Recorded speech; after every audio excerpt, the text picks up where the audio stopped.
Сәлеметсіңдер ме оқушыларым? Қазақ тіл сабағы 2-ші сынып. Күнделікті сабақтарды үзбей жіберіп алмас үшін каналға міндетті түрде тіркеліп алыңыздар. 79-ші сабағымыздың тақырыбы жұрнақ пен жалғау деп аталады. Бүгінгі сабақта жұрнақ пен жалғауды ажыратуды үйренеміз. 62-ші жаттығуда өлең берілген, өлеңді түсініп оқы. Біздер шымыр жүйрікте допты торға тоғыттық.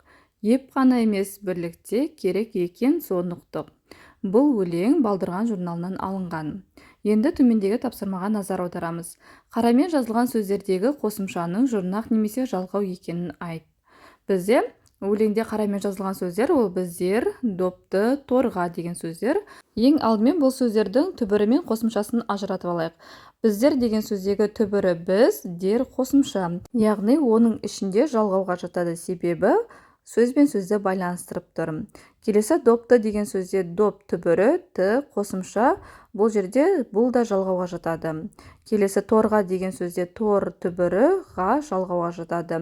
Бұл жердегі талдаудан біз нені ұқтық? Түбір сөзге жалғанған қосымша жалғау екенін білдік, өйткені сөз бен сөзді байланыстырып тұр. Ешқандай басқа мағына беріп тұрған жоқ. Тек қана сөз бен сөзді байланыстырып тұр. Келесі 63-ші жаттығу. Берілген сөздерден 3 сөйлем құрап жазды. Бізде спорттық жарыстарда болады төреші, тәртіпті ол қадағалайды. Әділ болуы төреші тиіс.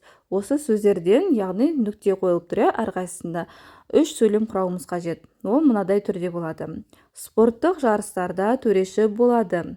Нүкте, ол тәртіпті қадағалайды. Нүкте, келесі сөйлем төреші әділ болуы тиіс.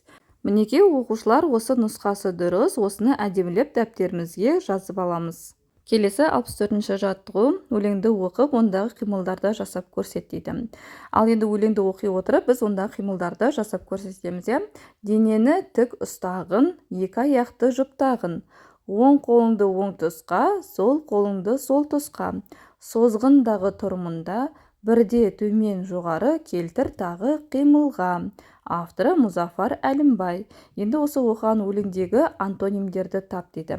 Ең алдымен антоним дегенімізді есімізге түсіріп аламыз. Антоним дегеніміз бір-біріне қарама-қарсы сөздерді айтады. Бұл өлеңде бір-біріне қарама-қарсы сөздер, ол оң деген сөзге қарама-қарсы сол, және төмен деген сөзге қарама-қарсы жоғары. Келесі 65-ші жаттығу. Сөздерге тиісті жұрнақтар мен жалғауларды жалғап оқы. Бізде түбір сөздер берілген: кітап, ас, спорт, өнер, футбол. Әр түбір сөздің қасында қосымшаның белгілері берілген, яғни жалғау немесе жұрнақ. Екеуінің біреуін таңдап жазамыз. Ол жұрнақ пен жалғаулар екінші бағанда көрсетілген. Кітап деген сөздің қасында жалғау белгісі берілген, яғни кітаптың деген сөз шығады. Келесі ас деген сөздің қасында жұрнақ белгісі бар, яғни аспаз деген сөз шығады. Одан кейін спорт деген сөздің қасында жалғау берілген, яғни спорттың деген сөз шығады. Одан кейін өнер деген сөздің қасында жұрнақ берілген, яғни өнерпаз деген сөзді жазамыз. Келесі футбол деген сөзге жұрнақ берілген, оған футболшы деген сөз жазылады. Енді осы берілген сөздердің ішінен өзің қалаған бір сөзбен сөйлем құрап жаз дейді. Мен барлық сөздерге де сөйлем құрап шықтым. Осының ішінде өздеріңе ұнаған сөйлемді жазсаңдар болады. Кітаптың деген сөзде Асқар кітаптың сыртын қаптады. Келесі аспаз деген сөзге Айгерім аспаз мамандығында оқиды. Одан кейін спорттың деген сөзге денені шынықтыруға арналған спорттың түрлері өте көп. Келесі өнерпаз деген сөзге Айбек өнерпаз жігіт. Одан кейін футболшы деген сөзге ағам өскенде футболшы боламын дейді. Шығармашылық үзіліс. 66-ші жаттығу. Спорт жарысы туралы жазылған хабарламада қай сөз көп қайталанады? Оны керекті сөздермен алмастырып қайта оқып көр. Ең алдымен спорт жарысы туралы жазылған хабарламаны оқып шығамыз. Оқушылар арасында спорт түрлерінен жарыс болды. Біздің сыныптан Арнұр салтанаттар болды.